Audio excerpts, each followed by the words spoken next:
and welcome to this episode 222 of Freeman Reference. You're about to drop into a conversation between me, Kenny McMillan, and my guest Jeff Cutter, DP of Predator Badlands. Enjoy.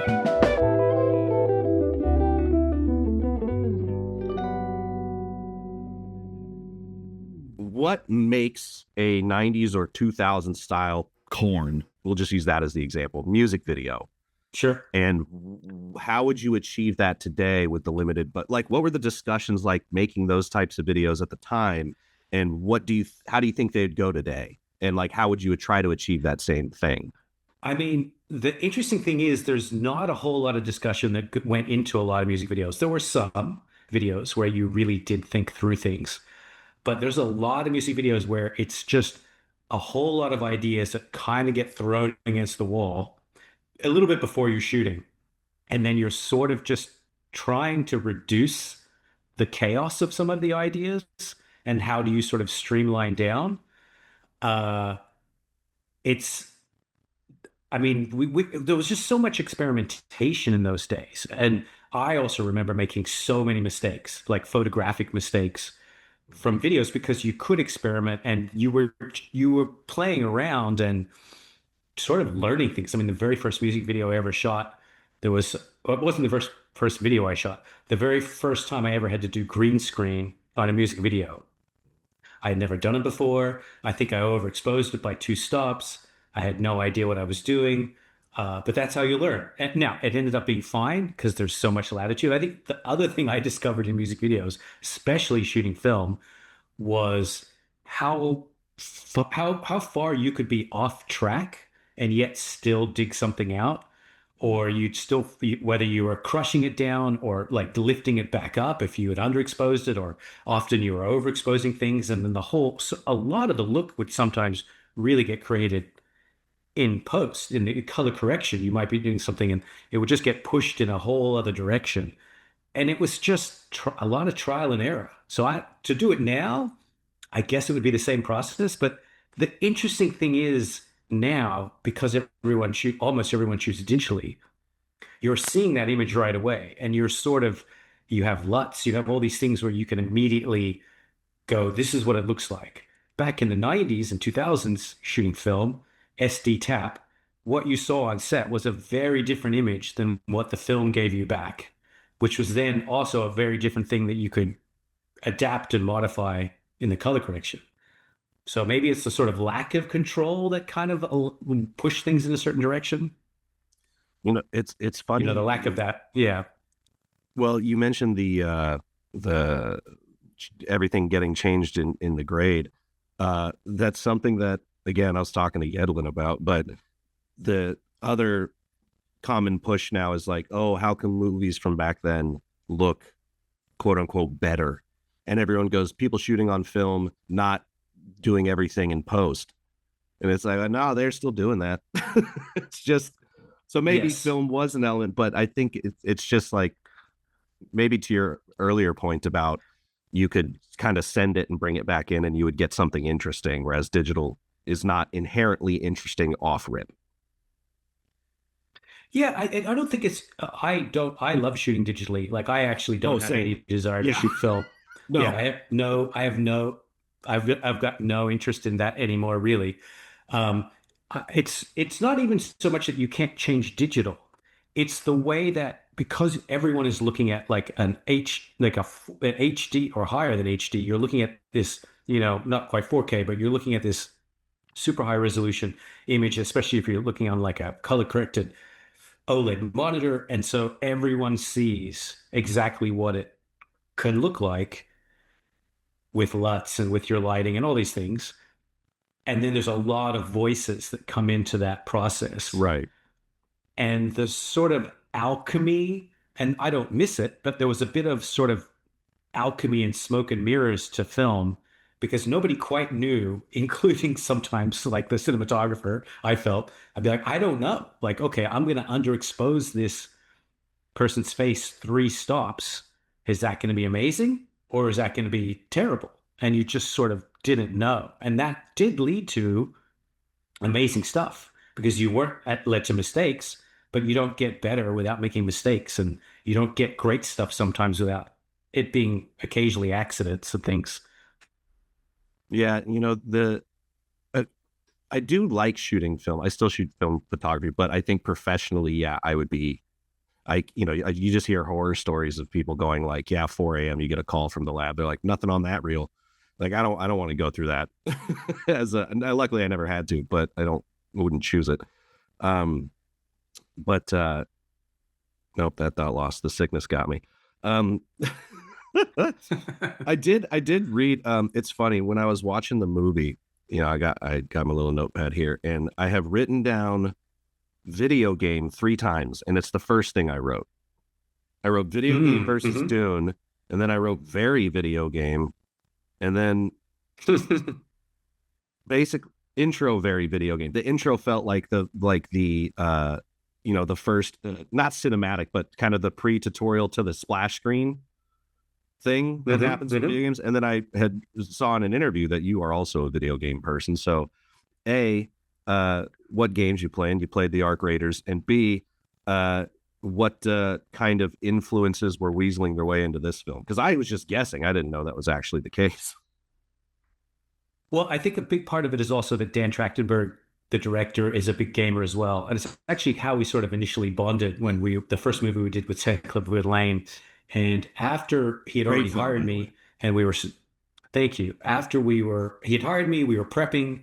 And at one point we started talking games and he said, "Oh, you play?" And I said, "Yeah, I play some sort of weird games. Not sure if you'd be into them." And he was like what? And I said, "Oh, I'm kind of into Dark Souls and games like that." And he was like, "Oh, I love that."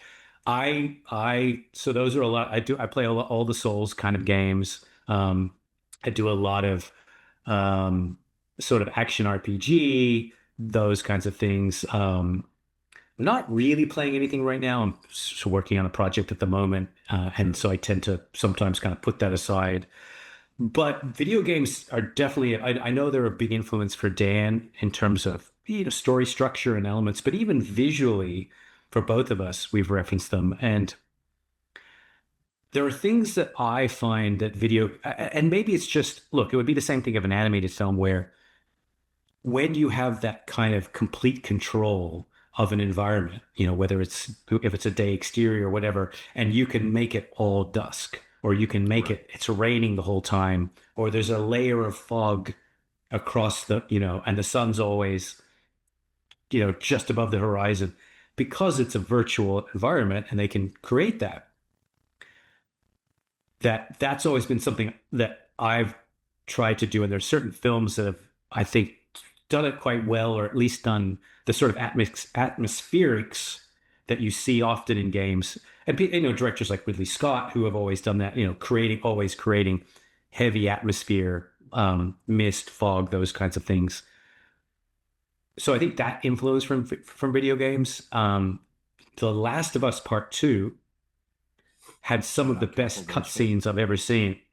Oh, the game. And the game, so yes, so the game had some of the best sort of like an extended take, their coverage as well, like in the way that they would cover scenes. The night photography actually was quite definitely inspired me when Dan and I were doing Prey, of that very sort of single source firelight, and not you don't feel, again, and because I guess with games, and I think the best movies do this, but it's much, much more difficult, where you can really create those sources. There's that conflict between a torch that someone's holding or a campfire, and you want that really naturalistic look of the fire. But the problem is then you also have the fire itself becomes too overexposed, and their faces. So you're like fighting, like, how do I get the fire to be exposed properly and get that? So it's that balance. And sometimes you can do it with just fire and torches. Sometimes you have to augment, but how do you augment it in a way without it feeling like, oh, there, I'm feeling the movie light? Because that's always the thing. I'm always looking for the way to not feel the movie lighting. How are we not? How do we not get the audience distracted by the 18K on the Condor that's crashing through the trees, that you don't think of as moonlight, you think of as a movie light? Right. And that's what video games are able to do, because they're not real. So that's been a Yeah, the big source influence. just emisses from nowhere. Just Yeah. Mhm. So yeah, so that sort of, influence and the textural influence. I think a film that has influenced me since it came out, and that I reference for almost everything, is the 2015 version of Macbeth that Justin Kurzel directed and Adam Arkapaw shot. And I'm always looking at that because it's the magnificent use of atmosphere and smoke. And I have this conversation all the time on set because I do a lot of atmosphere, softening the light, things like that. When I first, not when I first started, but very early, I did some sort of second unit work on Panic Room, oh, and cool. you know, David Fincher's use of atmosphere has like stuck with me ever since then because it's when you walk into a set, you're like, oh my God, this is so much atmosphere. And you can't really quite imagine how that. And then once you see the results, so it's a constant battle on set where you want to do a lot of atmosphere and people are like, oh, this seems like a lot. But knowing that you're going to introduce some of that contrast back in the DI process, but you want to, it softens the sources and does fill the shadows and creates depth in a way. Uh, but that's about. But I always go back to Macbeth because they use more atmosphere and smoke than any movie I've ever seen, and yet it's not for me. It's not overdone. It's just and it's a magnificently well shot movie. I think super underrated. The photography is magnificent. Yeah. You reminded me about there's this one YouTube channel that goes around, and I think it's called Boundary Break or something, but he'll go into video game cutscenes and be like, where do these characters go when they're not in the scene? Like, how do they get from here? Do they just Mm-hmm. warp? Does the character actually run? Did they code that in?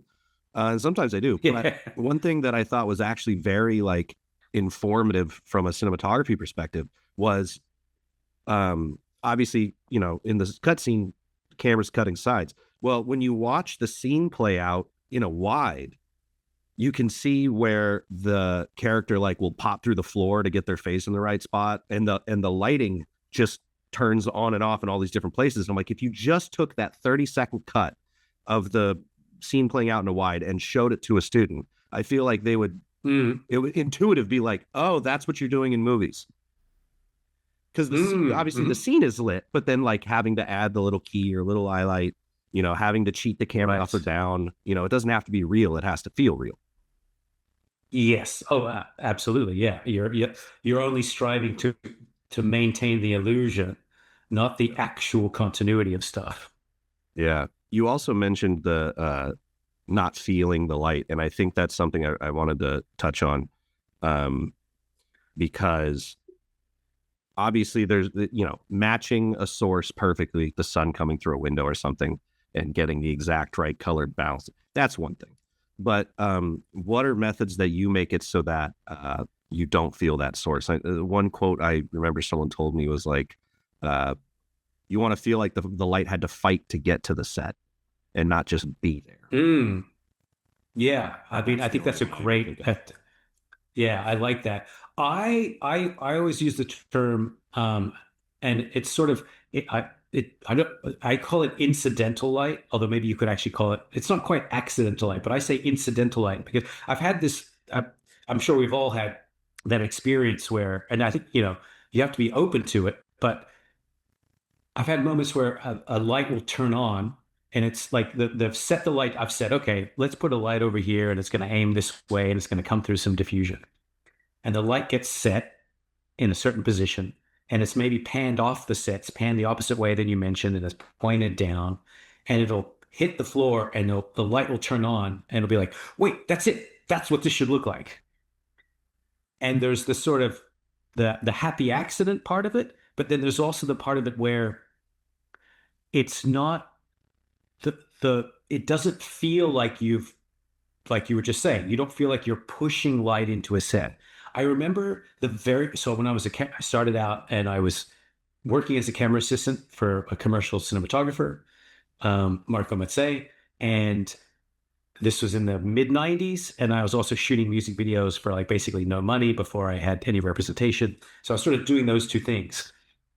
But we had and in film school, also shooting other people's projects, and had no money. And I'd worked on low budget movies, but for the first time, I remember him taking a 12 by frame, a bounce, and bouncing the light off the 12 by frame. And I'd never seen that before. For sure. My entire experience, all my experience before that was pushing light through either hard light or pushing it through frames. But seeing it bounce off, my mind, I went, whoa, that's how you get that quality. And that's always stuck with me. But this idea that I think there's an imperfection of light that, we all still want beautiful images, but can we make those beautiful images without them feeling, where you're really sort of aware of the light sources and how good. The other thing I think about a lot is there are a lot of cinematographers who I really admire and who do incredible work, but I can sit and watch a film that they've shot, and I can see, oh yeah, okay, you've done this, you pushed this light through here, you bounced over here, but you have a rough sense. But the very best work is when I look at it and I'm like, I don't even know what you've done here. Like, Yeah. you've got sort of top light, but you're returning this. Are you augmenting this with something? Is it, and that to me is always the stuff that I find the most sort of inspirational and, exciting to kind of also then pursue for myself. Yeah, you remind me of two things there. One, I had a similar experience to the bounced off the 12 by thing, which was someone telling me that they were bouncing off neg. And I was like, what do you mean? What do you mean you were bouncing off? Yeah. It absorbs light. And they're like, nah, with a powerful enough light, anything's a reflector if you strong enough light. And I was like, what? Or just using like a neutral gray cloth as a diffusion, to like really, Yes. Yeah. There's something about taming something incredibly powerful to get it where it is that feels more real. Yeah, I try. So what I'm doing, I try not to ever use, as much as I can. I shouldn't say never, but I rarely use lights outside during the day because I always feel like that's competing. If it's sunny, then I'll try to return the light if I need to. If it's not sunny, then you're also going to feel that light source. So I just sort of try to avoid lights. But I will often bounce. If I'm returning the sun, I'll usually try to do it off of like a day blue rather than a white bounce, because it cuts. You just find white bounces to often be too much light, where I'm like, well, that's not really what happens. And then also the color, usually if you're getting backlit by the sun, what's coming around the front of you is all sky, which is quite much cooler than the sun source. You're not getting this big white bounce returned. But it's all those things like you're saying, bouncing off neg, just doing unconventional things that find ways for the light to just feel as natural and not sourcey, because sourcey can be quite good. It's not about being sourcey, but about it being unmotivated or unrealistic, I guess. Yeah. You ever use the bluff bounce? I don't think I have. I'm not sure if I know it. I think his name is Andrew Bluff, but I believe his last name is Bluff. And basically, it's just a set of bounces that come. I think it's like 3 or 4 versions, but there's one that's like green bottom, brown middle, giant blue top. There's like one. There's like one for. Oh yes. Just so when you bounce, you get the very cool. That's cool. I don't know anyone who has one, but it is a great idea because that's that's yep. I did quickly want to touch on the panic room thing because I spent quite a long. It got dark in this room. I spent quite a long time finding that special edition 3 DVD set just to watch the like 4 hours of special features on the thing. Because we did special. I mentioned this before on the show, but like special features lost art, and it used to be that a lot of, I don't know who's in charge of doing it, but like there was someone out there who was like, I must educate all the film school nerds on how we did this, and I love it. So I want to know what you learned on that shoot, because there's a lot of people who are always in my ear about anytime I get someone who is in Fincher's orbit to drill them down on it, at least a little bit. Because Even the best in the business all go like, yeah, he's something else, man. Oh yeah, absolutely. I mean, I learned a lot. And we were basically just doing inserts. So it's like an insert unit. And we did about 2 or 3 weeks of inserts. Um, so there were, I mean, the one atmosphere, as I've already mentioned, the smoke was one, just how much sort of smoke. Um, the, I think what was most interesting to me was the kind of focal lengths that were being used often. And they were much wider than I sort of imagined, like the 27, 21, 27, 35, really in that sort of more wider focal length. I always imagined that it would just be longer lenses, even having seen his movies. But we're often sort of wider, closer than I kind of would have thought. Um, and maybe that's also partly because his depth of field, because everything was pretty much like we shot. I think they shot the entire movie, and we are interested as well. The whole movie was basically like I think two and a third or 2 2/3. It's like that was the stop we're shooting at. Basically shot. I mean, again, I wasn't there for a lot of it. Just the kind of things that were told to me and what we were kind of like trying to replicate. Um, the precision, and everyone knows this. I mean, just the precision with which everything is executed, the level, the demand, the detail of what we were doing inserts of, like Forrest Whitaker's hands, putting a piece of duct tape on like a hose that's going through a hole in the wall. And we would do, 70 takes of that, trying to just get you know, um, the exact sort of moment that he would be looking for.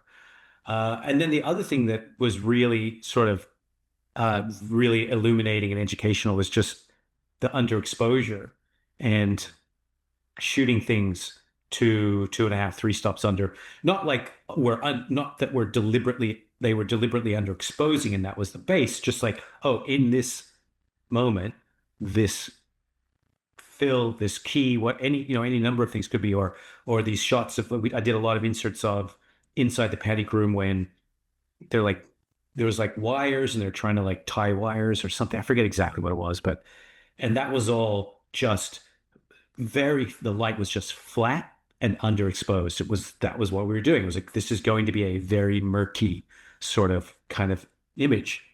And it all looks incredible and it's beautiful. And I think that was sort of illuminating, having done music videos and things, and so much of that is high key and lots of backlight and these very strong sources and and also color. Then to come to this world of, oh, it's going to be quite mute, and it gets naturally muted from the underexposure, the atmosphere, and just these very, obviously gorgeous images and very, very elegant. I think that's the other thing. And that what influenced me was like, oh, things don't have to be poppy and bright and colorful, to be beautiful. Yeah, and it was from, if my memory serves, from watching the DVDs, there was an earlier use of Kino flows, right? Because I didn't see a lot of like on set lights. There would just be like a few Kinos, like, and then construction lights.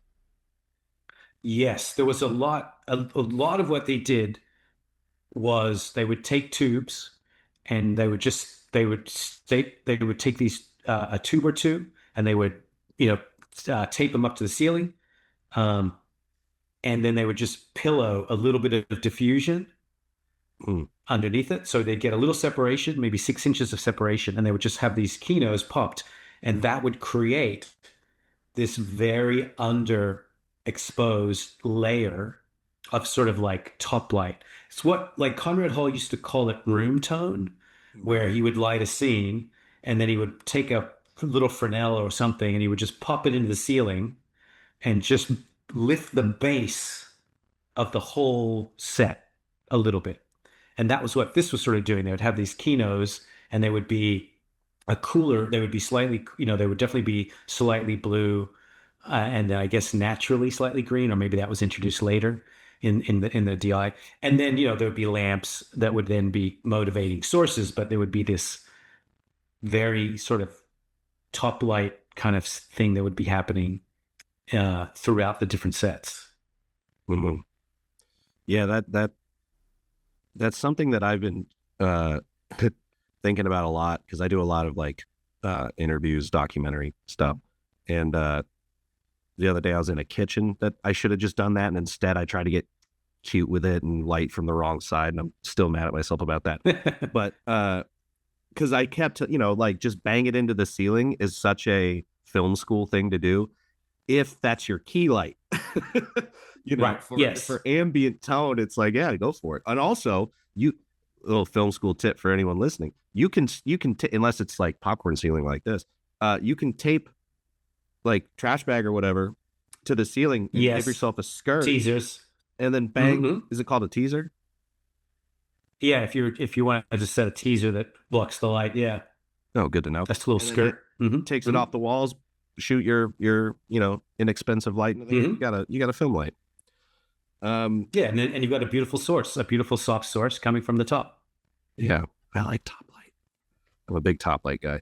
All right, so we'll Me get too. into let's get into Predator because a lot of it, I think, being a top light guy and being a sci-fi guy, I was very much taken Mhm. with the tank that they were in when they're having an argument and they're about that sci-fi blue look going on. Mhm. But Yes. obviously, a lot of the film takes place outdoors, daylight, and it's not on Mhm. Earth; it's somewhere else. So I was wondering, well, you kind of touched on it a little bit earlier, but like, how are you shaping the light to make sure it looks good? How are we working with VFX to make sure everything matches? And how do you make it not look fake? Obviously, it is fake. Your brain tells you it's fake because you haven't seen that world before. But I noticed that Mm. you can't, very difficult to see the scene in this one. It all married Oh, very yeah. well. And I was like, is it volume? And then I saw behind the scenes, I was like, no, they're in a jungle. I don't know.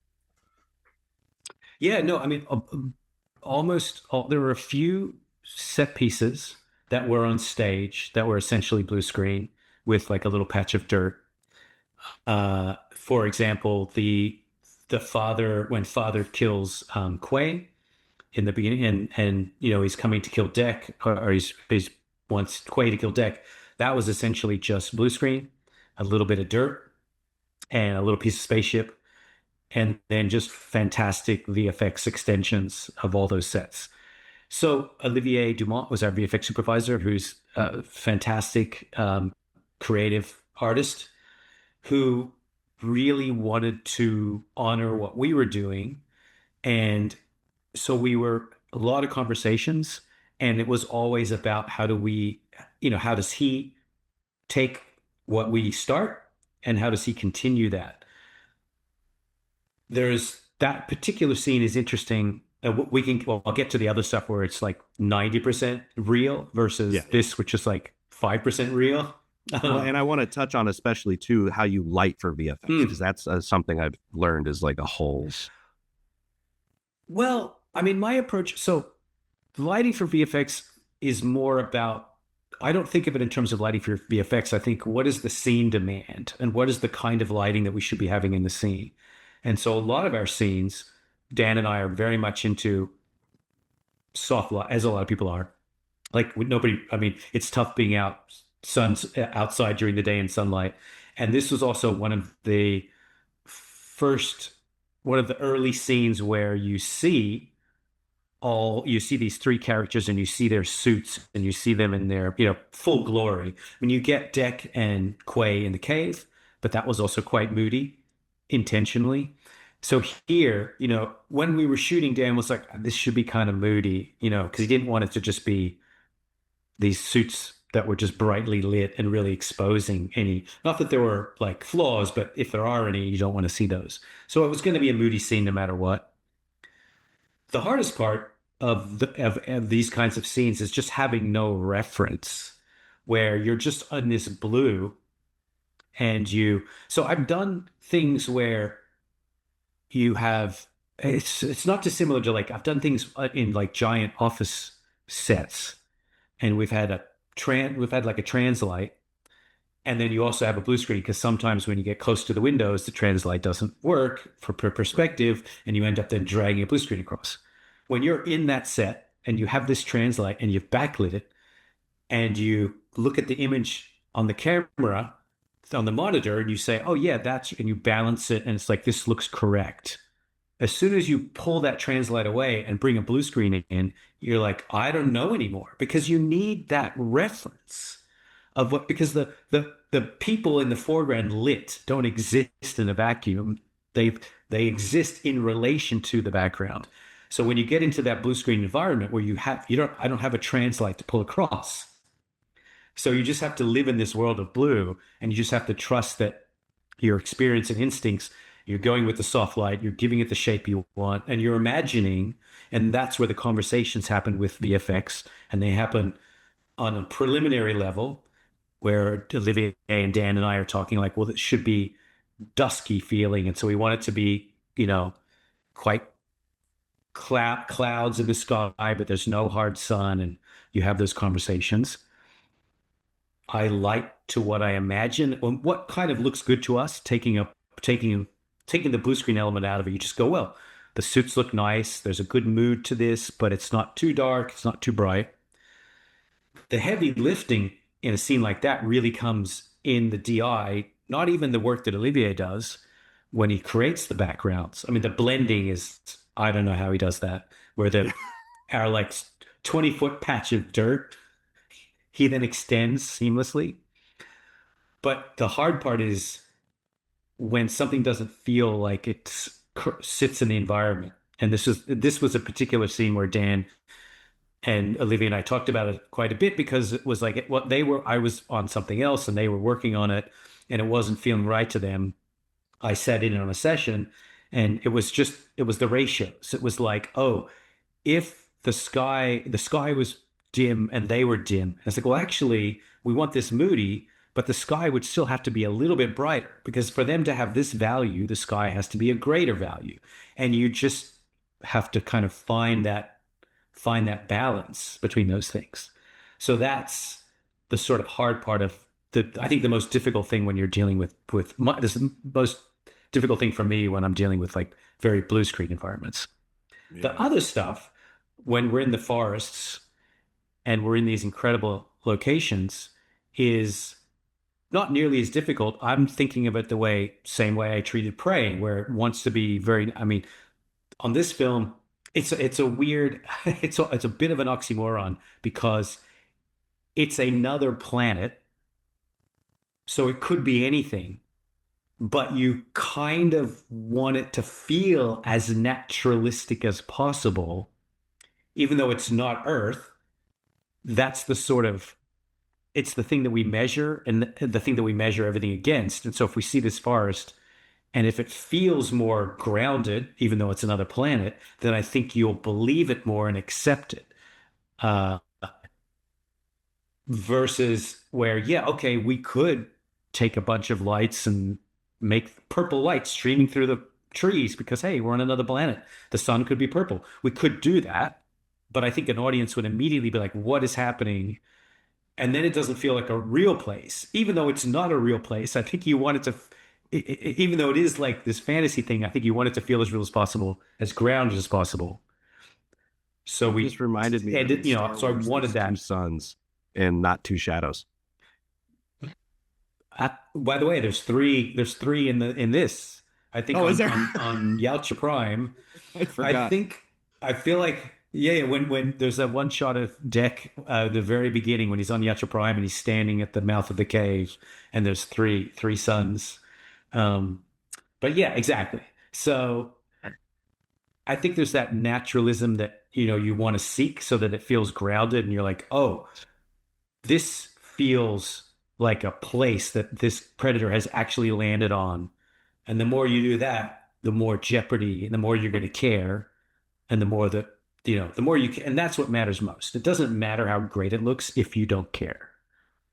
So all of it, everything that we do is in service of making you care about Deck's journey, and making you, empathize with him and feel the jeopardy of what he's going through. So that everything is in service of that. But when we're on those practical locations, it's shaping the light like normal, sometimes using lights, mostly not. A lot of it is about planning. That's a big part of it because you're, locked into the sun path. We got lucky with a bunch of days where we got overcast weather. I think that really adds to the extraterrestrial quality.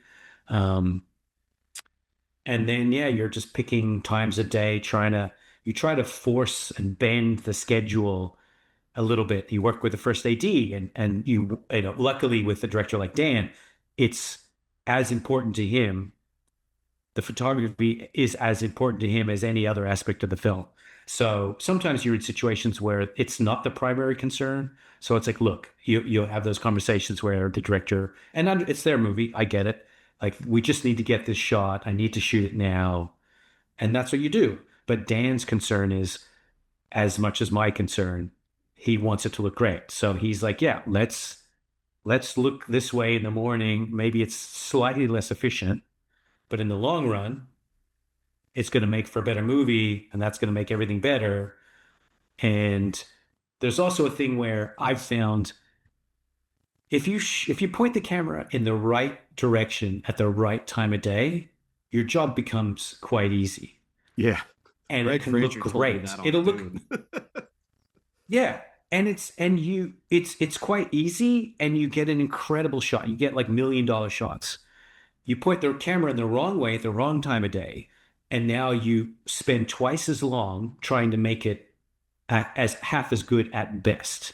Because now you're like trying to block the bad light, or you're trying to do this, and doesn't look, the whole thing doesn't work, and the shot doesn't look very good, and it took you longer. And so the hard work is trying to organize that at the beginning so that you can be pointing the camera in the right direction at the right time of day. Yeah. Yeah. When you're talking about the shaping of, like, let's say you have that perfect, golden hour shot, are you still throwing in some neg, or are you just like, nope, we got it? Sometimes I, Depends. it, it really, yeah. I mean, it really depends. It's the sort of litmus test for me is always, do I feel like this is about, so I am happiest if I can use one light, or if it's like if it's the sun, or if I bring one light, or even if it's not literally one unit, but one source. So if I'm Yeah. coming through a window and I've got 318Ks, and conceptually it's simple. It might not be simple to execute, because it might be 318Ks on lifts, and they're outside a second story window, and now you've got a bunch of rags outside, and you're creating, but the concept is just light. If I can do that and only return that light with, say, bounce cards versus, like, passive versus active fill, yep, try to avoid active fill where where we're bouncing light into something on the fill side, or creating a backlight because you feel like you need separation. It's like, I'm happiest if I can have this one source, if I can return. I always think the other thing is, I really try not to make active fill and those things, because again, it's like, well, that's not what would be happening here. If I can bring a bounce card in, fill in an actor's face if they need it, pop their eyes, a little bit with a card, but I'm just returning the whatever the source is, be it the sun, or be it a window light, or be it top light from, like on the base practical fixtures, in the end fight. That's when I'm happiest, because I'm like, okay, there's the source. I'm not cheating other lights. Of course, you have to cheat. Of course, sometimes an eyelet has to be a little tube or a little brick or something, because the bounce card doesn't do it, or you can't get it close enough. But that's when I feel like I've been most successful, is when it's like, oh, there's the light. I haven't done anything else. Yeah. You just reminded me.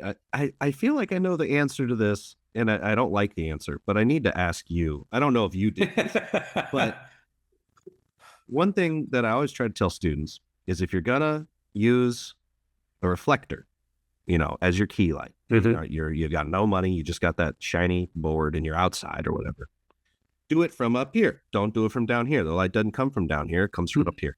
And then I'll see behind the scenes shots of people bringing in the white card, the fill card, under the matte box, and I'm like, why?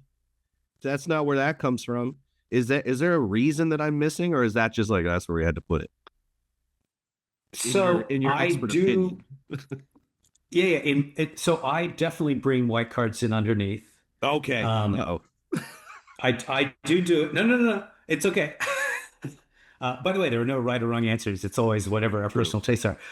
Yes. So I do it because my one of the things I like to do is I'll take white cards and sometimes silver cards, and I like a round shape because it puts a nice reflection in the eye versus a square shape.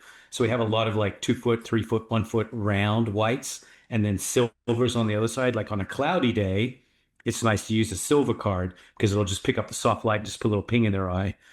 On a sunny day, it's silver's way too much. So I'm usually using it. I'll use a round ones and I like, but sometimes, yeah, because I like you, I like top light. And so the top light looks great, but then it's like, okay, actually I need to fill, and my fill does want to come a little bit from below. Not like I don't like it right underneath, but sometimes you need it when you're doing the top light. But it is like it's a subtle, for me, it's just trying to find that little bit that takes a curse off the little bit of the top light and helps fill it in a way that only if it feels natural, you know. Um, when it doesn't feel natural, like I'm on a movie right now where one of the characters basically wears this helmet the whole movie, and then he has a mask that comes up, and it's just a giant. So I've got nowhere but below Right. and like maybe below it. And he wears glasses. So I'm like, how am I supposed to like this guy's? And it's like a lot of top light. How am I supposed to light his face? So there's a lot of light coming in from like here below because there's nowhere else to bring it from. So you try to, but even then, it's like try to make it a bounce card where you feel like you're sort of naturally returning top light that would be bouncing off the floor and a little bit. And it's Right. not, it's not ideal, but look, there are always challenges, and you know, you have to Well, find some way around it. And some things are going to feel fake, a little bit faker than others. as long as it looks good. Well, and then in my head, I was like, oh, you could make it like a little green so it feels like the grass. And it's like, yeah, but then at least with maybe not with the predator, but with a natural person, you don't necessarily just want a green fill. That's not Right? Yeah. Yes. um Yeah. Yeah. Yeah. I did want It's a to actually balance. 100%. It's kind of two ideas. One of them was just I loved that you guys went with what I wrote down as 80s night because everyone does nighttime different, and this Oh, was like 80s night. it wasn't. It's softer than I would sort of think of 80s light, and I tried not to go backy with it. It was more like Right. sidey, tried to be soft and sidey with it, but it does have that kind of very blue color. Um, and maybe it's the atmosphere, but yeah, I sort of tried to avoid the. I definitely don't like the kind of backlight thing. Like moonlight is just this very. It's real moonlight is very hard, and then obviously very dim, um, and it's not pretty. So now you have to have movie moonlight. But as we're talking about all these things, movie moonlight becomes the opposite of everything I've just talked about, which is like it's this very obvious movie source. So it is the thing that I struggle with the most and the thing that I find the sort of hardest to and there have been times where I felt pretty good about it. It's also interesting because like on Prey, that when Dan and I were doing that, we had scenes with moonlight, but we also had firelight. So you're able to like have the moonlight as this very subtle flavor in the background for most of it. But by the time you get to the end of the movie, the whole fight is no fire and it's just moonlight, and it's the same thing. It's just like big. It's as soft as I can make it, but it's still big sources crashing through the trees. And yes, it's the same thing here. It's you know I, I like top light a lot for moonlight. The problem with large like areas of so when we were on the base, there's no moonlight because I had sources. So I was like, I don't want any blue. I didn't want that to be raking across. I think of it, and this is how I thought of Prey as well. I always think of like night stuff as your eye, the way the eye acclimates to bright and dark images. So if you're in a very dark room and there's just a match lit, your eye will adjust to that, and that light, that match will be a source, and it'll do that. If you're outside at night and you're at a campfire, that campfire becomes a source and the moonlight goes away. But if the campfire's out, then the moonlight's the only thing. And so I think of it like that, where I'm like, okay, I'm on the base, there's lights, moonlight can go away. I don't have to think about it. I'm outside in the forest and Dick's on a hillside and there's not a source within miles. It's got to be moonlight and we've got to see the image. And so you just try to find that balance of like how to not make it feel as movie-ish, but it's the thing that's always going to feel like, for me, a movie. Like, and my point about Top Light is there's just a lot of environments where I can't get the kind of construction crane Right. over the top of the set and create that. And like we did use some balloons. Well, actually, no, sorry, we didn't use balloons. We used balloons on Prey. I wanted to use some balloons in some areas, but even then, I couldn't. Some of the frames were so wide, and we ended up. And with the wind in New Zealand, we sort of created soft boxes, like cubes on arms. But now you're still limited to the arms, so we'd get them up quite high, but they were still coming kind of from the side. Right. Um, but yeah, it's that balance of like the fight between terrain and what it should look like, and or what the source would be, wind, yeah, all those things. I did want to know. I got to let you go soon, unfortunately. I don't know if it's the Benadryl talking, but I'm learning a lot and having a good time. But I did have the thought when watching the film, because especially when they start making their way to the Weyland-Yutani camp, like as the DP, as being on the creative team, well, where do you slot, not like in the universe, but like when you're making it, where do you place, do you think like we're creatively making a Predator movie and therefore we need to kind of sit in that visual realm, or an Alien movie? Does it switch when they get there? Like, all right, now let's make it look more like Alien, or was that not even a consideration? It was not a consideration in terms of the Predator universe, only because when Dan and I did Prey, I think we definitely referenced. We didn't reference any of the earlier Predator. We did for action, certainly the original, the first Predator. We referenced that sort of like the muscular filmmaking of that. Visually, though, photography, we were referencing uh, The Revenant and movies like that, survival movies and movies that were set, in that era. So that was our visual sort of like, those were the visual guides for Prey. So because we had already strayed, I was actually just continuing that aspect of it from there, where I wanted it to be, as we've sort of talked about, just very grounded, very naturalistic. Let's make this planet feel as real and tactile. Like this is a real place and all the things that happen are scary because of how real I feel. When we got to the Weyland-Yutani base, the night exterior was not really based on anything alien. It was more just a lot of it was actually built. I wanted these practicals, these large like tower structures, because this was like sort of what we considered like it's not like a permanent, it's like a military kind of outpost. So we wanted to have that feeling and wanted to have these like work light towers, and then that would be the kind of made the sort of dominant source. And then we designed these towers in that sort of thing, in the shape that we had them. Originally, it was going to be an octagon, but then that was going to be too expensive. And also, Dan wanted to kind of go with a hexagon to kind of go with this sort of triangular, hexagonal motif, I guess, of Alien. Where we definitely were inspired by the Alien movies was the couple of interiors where you meet where you meet Tessa in the kind of machine where she gets put back together. And that's a very alien inspired set, and therefore very alien inspired lighting. That one, just sort of the top light and sterile, very white light. And then the scene when Tessa talks to Mother was also very much inspired by the original Alien, with the warm kind of orange light. She's in that room. And then the kind of green screen and a little bit of green kind of interactive light on her. So those are very much of that flavor. But the rest of it was not too much inspired by that. Yeah. Gotcha. I actually, and you know, I guess you didn't do this on purpose, but I'm going to say it was probably welcomed by, I guess, alien fans. I don't know, but there's like kind of an establishing shot of the camp, and it very much looks like the camp that's in Romulus. Like it's like kind of the same Mm-hmm. structures and the same orange. And I didn't know. I was like, oh, Oh, there's a nod interesting. to Romulus, and I guess no. I mean, yeah, it Well, is. no, Yes, I it mean, was, because of we course. were, uh, it wasn't a specific nod, but I'm sure that subconsciously we actually all went to see Romulus while we were in prep.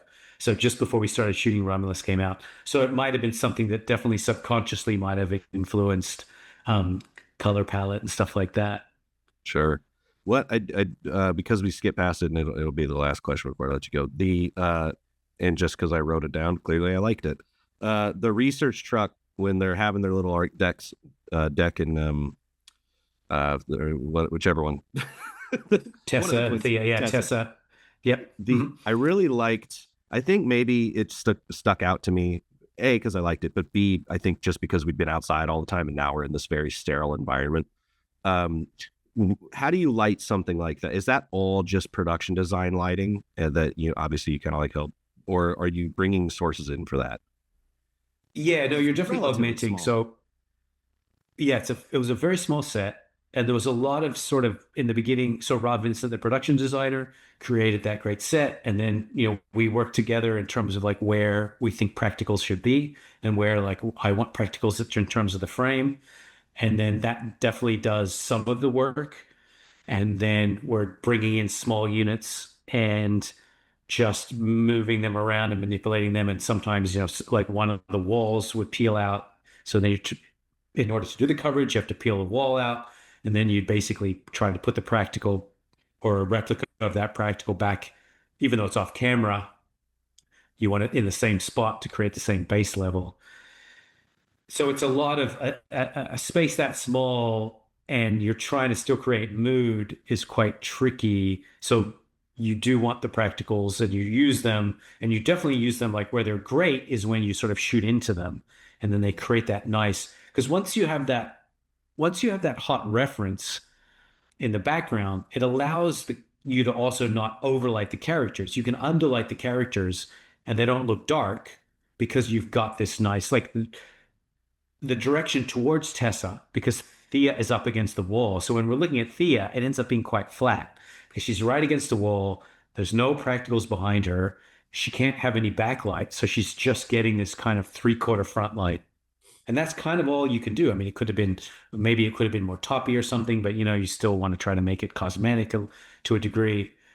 When you turn around on Tessa, now you have the depth of the set. Even in a small set, you've got all these practicals that you get to frame her against, which then allows you to really bring the light down on her without it feeling like the image is too dark. I mean, one of the things that I'm sure I'm not the only one, but it's trying to when you're trying to make sort of strong imagery, you can either have lit faces against dark backgrounds, or you can have darker faces against lit backgrounds. It's like those are sort of the two of the. There are obviously other versions, but those are two very strong two shortcut ways to making quite a strong image. Um, so in the case of Tessa's coverage, yeah, we were able to frame against those pracs, but we were definitely augmenting those existing practicals quite a bit, to get eye light, because they were all up high. So even just to get like wrapping those lights a little bit and get little pings in their eyes when we could. Yeah, right when you said strong light and dark background, I like checked in on it's rain. Where are you at Yeah, again right now? I'm in Sydney. Oh yeah, I'm in LA, and it's just been thunderstorming for days. So, yeah, that's what I've heard. Yep. It's just not just dark as hell in here. It's 4 o'clock.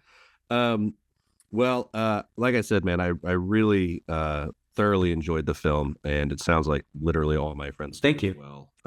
And I can't wait to see where that story ends up, because it's a joy to Yep. participate in. And it was a joy having you on, man. I hope whatever this helmet, not Judge Dredd that you're making, you can come back and chat about it. I would love to. Yeah. Thank you so much. I loved having the conversation. Frame and Reference is an Owlbot production, produced and edited by me, Kenny McMillan. If you'd like to support the podcast directly, you can do so by going to frameandrefpod.com and clicking on the Patreon button. It's always appreciated, and as always, thanks for listening.